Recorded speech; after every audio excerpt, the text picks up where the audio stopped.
Chapter 14. War of the Kings. And it came about in the days of Amraphel king of Shinar, Arioch king of Eliezer, Chedorlaomer king of Elam, and Tidal king of Goyim, that they made war with Bera king of Sodom, and with Birsha king of Gomorrah, Shinab king of Admah, and Shimber king of Zeboim, and the king of Bela, that is Zoar. And all these came as allies to the valley of Siddim, that is the Salt Sea. 12 years they had served Chedorlaomer, but the 13th year they rebelled. In the 14th year, Chedorlaomer and the kings that were with him came and defeated the Rephaim in Ashtoreth Karnaim, and the Zuzim in Ham, and the Emim in Sheba Kiriathaim, and the Horites in their Mount Seir, as far as El Paran, which is by the wilderness. Then they turned back and came to En Mishpat, that is Kadesh, and conquered all the country of the Amalekites, and also Amorites who lived in Hazazon Tamar. And the king of Sodom, and the king of Gomorrah, and the king of Admah, and the king of Zeboim, and the king of Bela, that is Zoar, came out, and they arrayed for battle against them in the valley of Siddim, against Chedorlaomer king of Elam, and Tidal king of Goyim, and Amraphel king of Shinar, and Arioch king of Eliezer.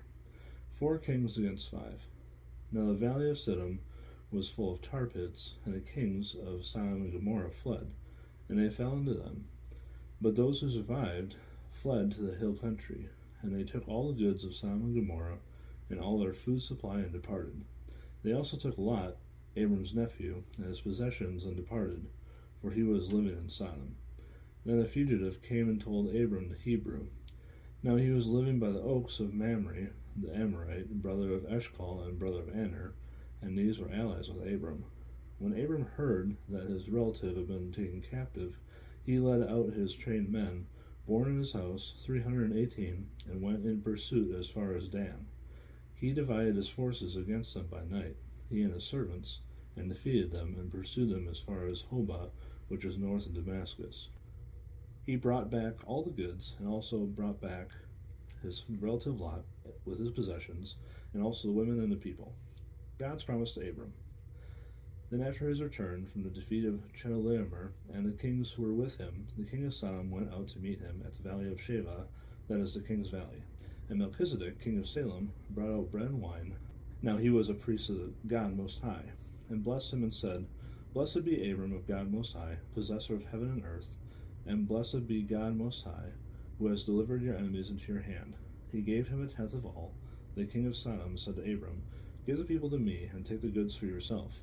Abram said to the king of Sodom, I have sworn to the Lord God Most High, possessor of heaven and earth, that I will not take a thread or a sandal thong or anything that is yours, for fear you would say, I have made Abram rich.